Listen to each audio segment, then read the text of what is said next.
So, quiz on Tuesday, possibly Wednesday, we'll see. Depends on the schedule. As usual, the reviews are in a separate category on your grade. You know them as, if you've been looking on School Loop, as mastery assignments. Since they cover a lot more material, they're worth a lot more points. So make sure you always do at least the reviews, because that covers a lot of material and gets you ready for whatever assessment we're getting ready to do. So 1 through 3, the usual. Go ahead and solve for y and graph. Right? You guys did this on your homework last night. We're doing a lot of this review just to make sure you're really good at it. Okay. And of course, when you divide both sides. So it's okay to get a fraction. So we have y equals negative 2 over 3x plus 3. So you have to divide each of these. Reduce the fraction if possible. And 9 over 3 just equals 3. And when you graph, start on the right side. This is your starting point. This number, the y-intercept, b, start at 3. And then use the slope, go down 2, and right 3. Down 2, right 3. All right. 3 right there. Do that a couple times. Use a straight edge. Make sure your line goes all the way through the entire graph. Do not just connect the two dots and say that's it. Make sure it goes all the way from edge to edge. Like so. Okay. So same as the last 4 problems on your homework last night. When you get to here, I'm going to have you do a little bit of review from 8th grade. Just using a T-chart. The purpose of this is just to know the domain and range. So remember that we're going to give you the domain, which is the x's. So that tells you what numbers to plug in. Okay. And you want to make one of these T-charts for 4, 5, 6, and 7. And just use the numbers that we give you, though. You don't have to pick them at random. And I think for the other ones, there's only like 3 numbers. So it's pretty short. And the graphs aren't entirely important right here. It's more about, do you remember how to just plug things in and get the right number? Use order operations. So for instance, if x is negative 2 in our domain, we plug in negative 2 right here, what do we get? So negative 2 squared is what? Well, negative 2 times negative 2 is positive 4. 4 minus 1 is 3. Yeah, and we just repeat that process for each value. Negative 1, square it. 1. Subtract 1. 0. Plug in 0. 0 squared. 0. Minus 1. 0. Or negative 1. Yeah. 0 minus 1 is negative 1. And do the same thing here. 1 and 2. Plug in 1. 1 squared. 1. Minus 1. 0. Yep. And plug in 2. 2 squared. Minus 1. Yeah. So you see you get this symmetry.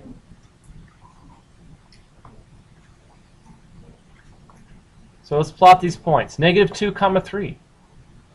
Left 2, up 3. Negative 1 comma 0. Negative 1 comma 0. 0 comma negative 1. And 1 comma 0. 2 comma 3. Right. So you see that, number 1, this is not a straight line. Don't worry about that. The general shape is called a parabola. Might remember that word. It's like a U shape, but they keep on going more and more out. It's never like an actual U where it's straight up and down. They actually keep going out. Remember, if anything was straight up and down on a graph, it wouldn't be a function, and that's a problem. So repeat that process for all of these, you'll get a graph. I will tell you ahead of time, if there's a negative in front, it will open down. So expect a shape that opens down. Number 6 is negative as well, so expect it to open downward. 7 is a positive 3, so that will open upward. A little thing about number 6. If I was to plug a value of x into here, what would I do first, what would you do second, and what would you do third? And that's an order of operations question. So write this down. Rewrite this right here as x squared times -2 and then plus 3. And that's the order you want to do each of the when you plug them in. First you want to square it, then multiply it by -2, and then add 3 to that. So it's 3 steps. Just make sure you do in that order. This is order of operations: exponents, multiplication, and then add. But sometimes we have people that will want to multiply and then do the exponent, which is not the correct order. So rewriting it this way helps you remember. After like the first couple times we do this later on, you won't need to do that. But for now, let's get off to a good start. Okay, so that's the front. Just a little bit of solving for y and graphing a linear straight line. And doing a t-chart, graphing some parabolas. Okay, flip it over to the back. Here's what you'll see what we've been doing and working on for a couple weeks. Everything starts with a direction that involves slope-intercept form. What is that?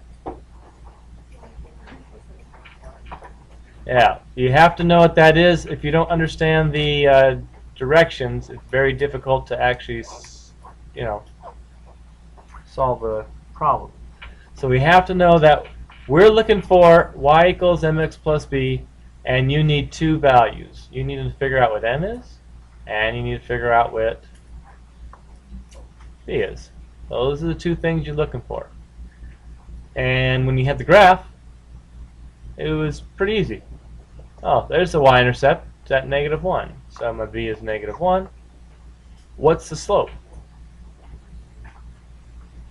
Alright. Rise of 2, run of 3.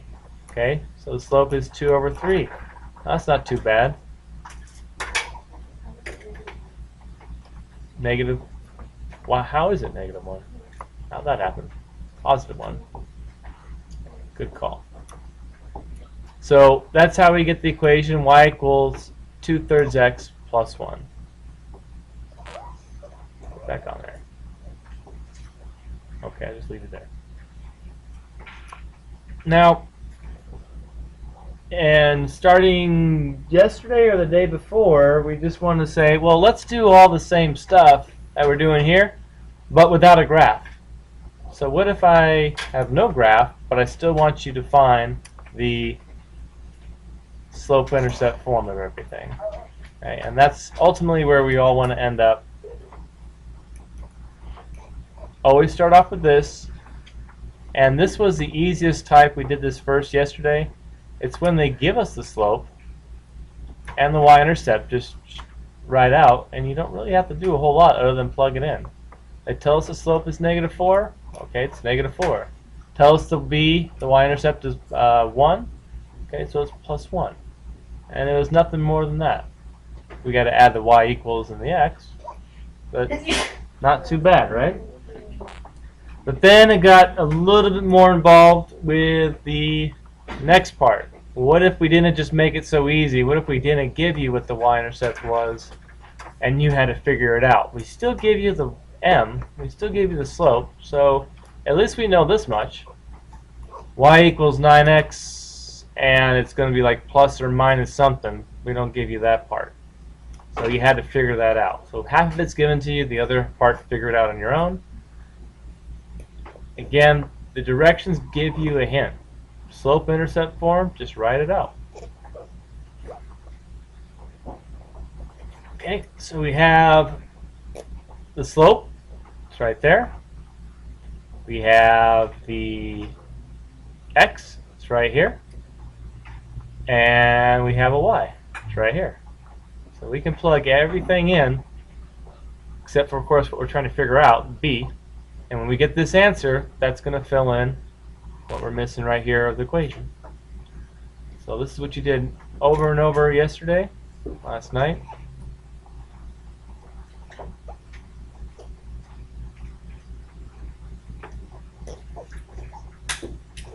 Okay. Negative 18 plus what is negative 3? Add 18 both sides. 15 equals b. So we know that the b that they didn't give us is 15. We already knew is 9x from here. Just make sure you write your final answer to your equation. Please go back on your homework. Make sure this, your final answer for each of those, is an equation. Some people just set this up and never finished it. And maybe got the b, but they didn't write the final equation. So the directions say write an equation, slope-intercept form. Just make sure that's what you do. Okay, this takes us to the last stop.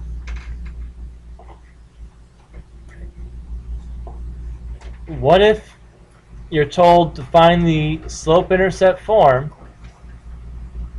which is still y equals mx plus b, but now they don't give you the slope or the y-intercept. You're not given either.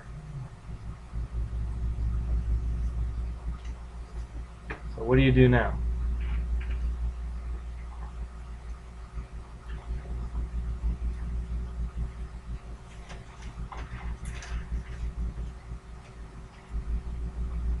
Okay. Ideas? Yeah. Yeah, so we know how to figure this out. We did a whole 2 days on that. Okay, so we can figure out that. What would you do after this to find the b? How do we figure out what this is? Do you already have a technique for figuring this out? Yeah, that's what we just did here. So the only thing new for today is we don't give you what the m is. You just have to use the skeleton to figure it out. And then you basically do this whole thing. It's the same thing you did last night with the skeleton to start off with, because we don't give you the slope. Okay. So from begin to end, what goes on the top? The y's. So what should we put here? What numbers? Yeah, 2 and 6 on the bottom. 3 and 4. So we got 2 minus 6 and 3 minus 4, which equals 4. So I'm halfway there. I have a y equals 4x, and now I need to figure out, well, what's that y-intercept? Okay, and we know how to do that.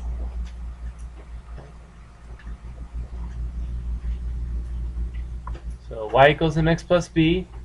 Which one do you want to use? Yeah, let's try this one. So 2 equals 4. That's the slope. Remember, we just found m. X is 3 plus b. And you know how to finish the rest.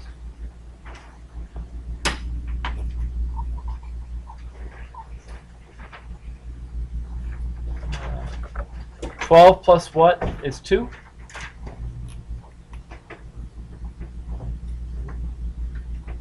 And we get, is this correct? 10? Is that what you got?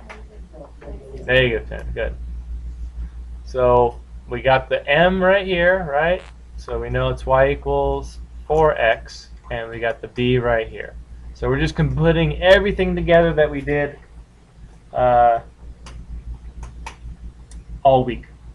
All leads up to just this one problem that has everything in it. The skeleton, the y-intercept, everything. And of course, what is this problem? 16 is number 8, just without doing a graph. So if you're given 2 points here, you know, we can always plot the 2 points, draw a line through it, count the rise, count the run, and visually look at and see, okay, the y-intercept is at 1, but what if you're not given a graph? How can you still get the same equation? How can you still figure out the slope and the y-intercept? Instead of counting rise over run, you have to use a skeleton. Okay. Instead of being able to visually just look and see where it crosses the y-axis, okay, that's where we plug it back in and we figure out b using algebra instead.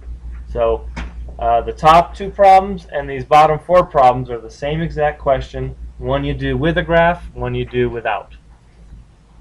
Okay. Just to put your mind at ease, because you might be thinking about this, how come I chose 3, 2 and not 4, 6? Doesn't, Small number. yeah, it doesn't matter though. No. Yeah, so you don't have to do this. You don't have to do it both ways, but just to put your mind at ease.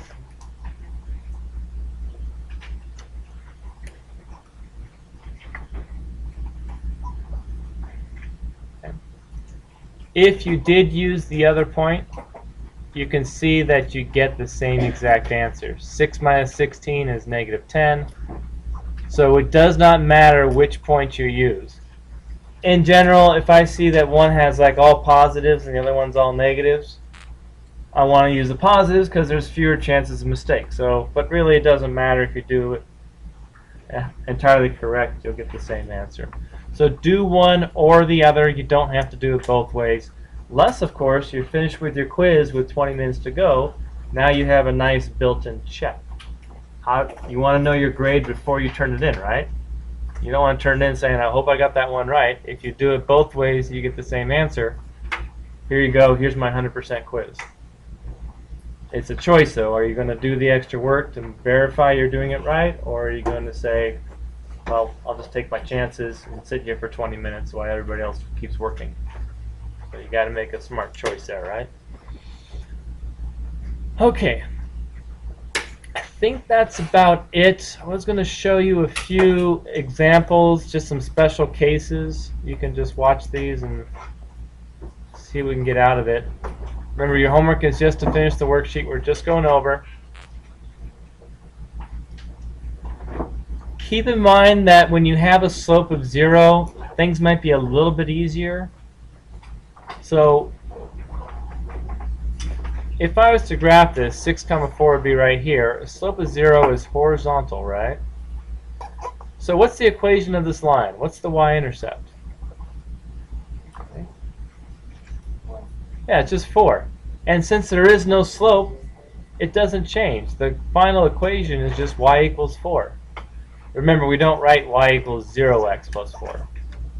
We leave off the 0x. So you just get y equals 4. When there's no change in your line, there's nothing to really talk about.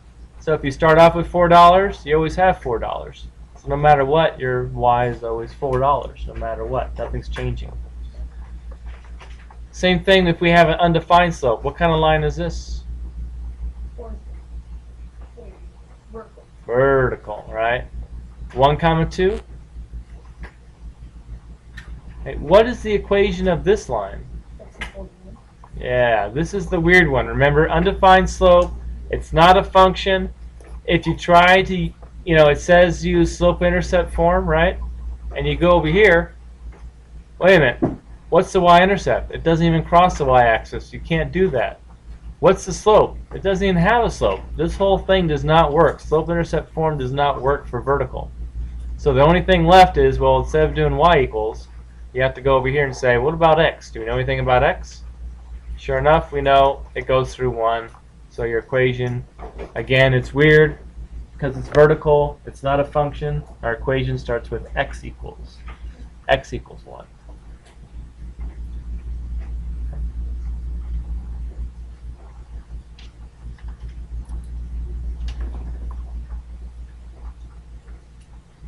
And you'll see the same thing if you're just given 2 points.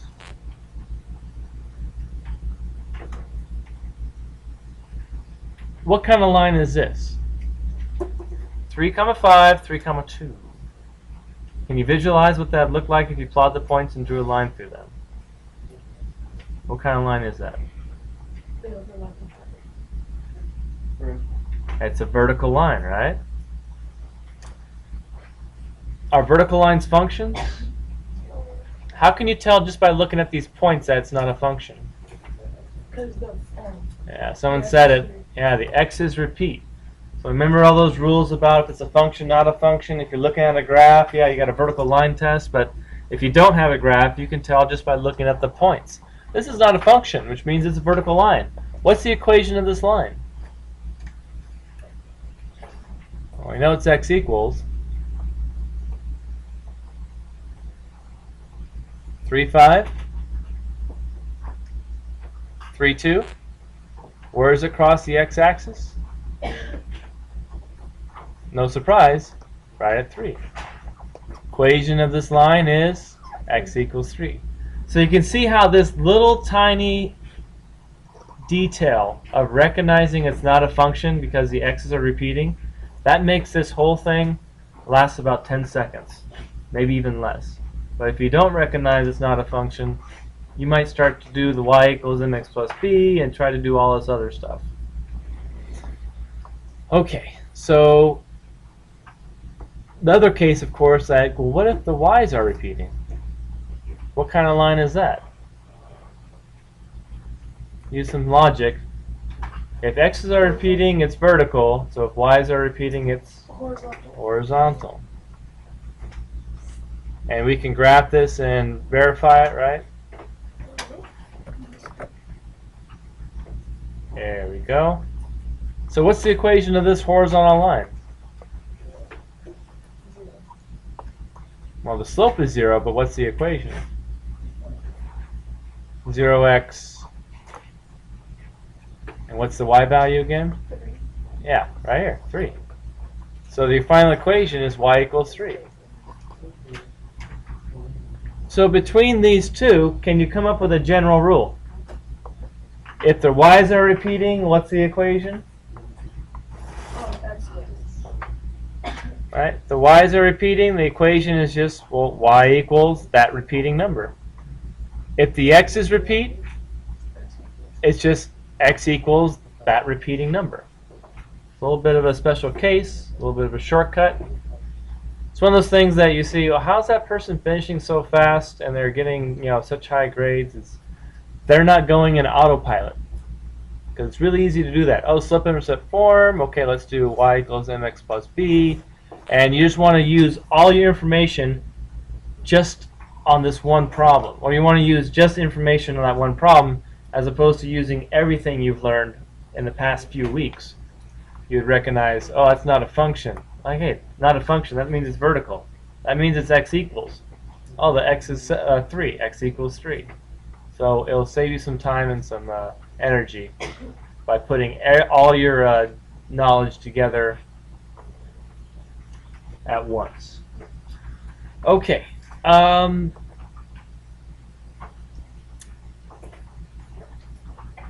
Let's do.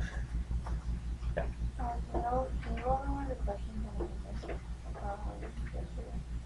Okay. Yeah. Let me do that.